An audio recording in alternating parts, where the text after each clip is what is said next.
I was in prison for 15 years, and there was a Skinwalker with us.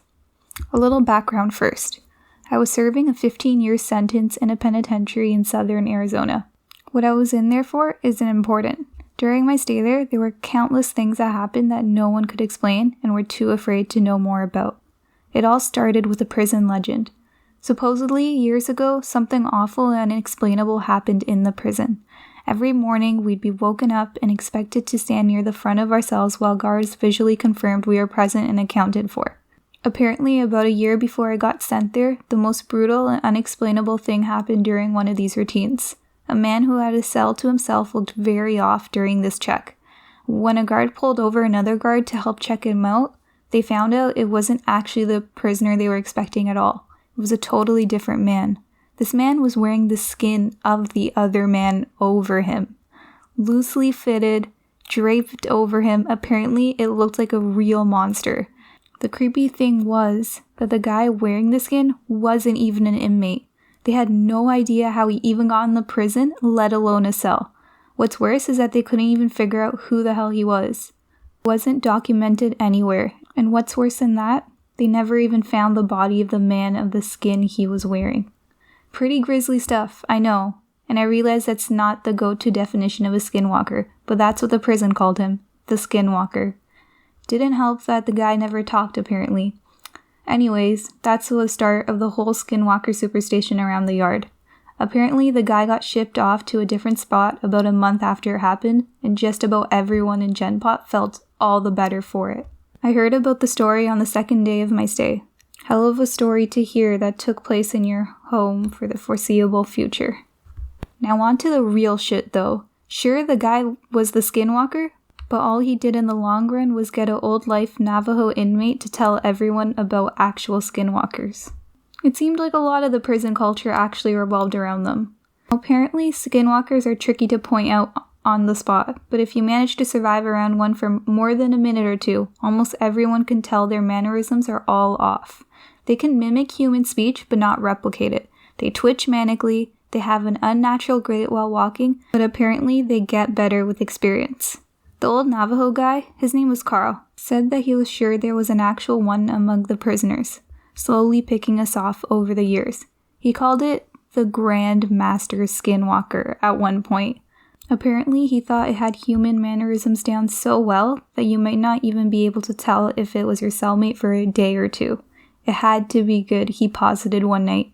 He would expect a Skinwalker to jump at any opportunity for a kill, but this one realized it had a revolving door of people to kill coming to it, and masterfully bided its time, as Carl thought, for years. A lot of the guys found humor in it. A lot were more really on the edge about it. Every once in a while, in the prison, people would snap. Sometimes you'll find your cellmate swinging in front of your bunk, strung up around the neck by his pant leg. Sometimes you just can't take it anymore. But in our yard, people tend to snap in a very special way. It wouldn't just be an outburst at dinner or a silent suicide in the night.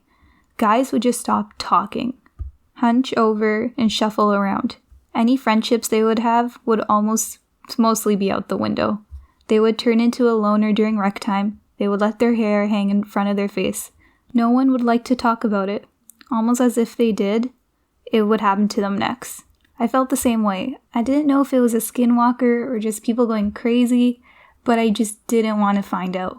It wasn't clockwork or anything, but every time someone snapped in this way, it wasn't more than a couple weeks before they were shipped off or transferred to God knows where without anyone else knowing beforehand.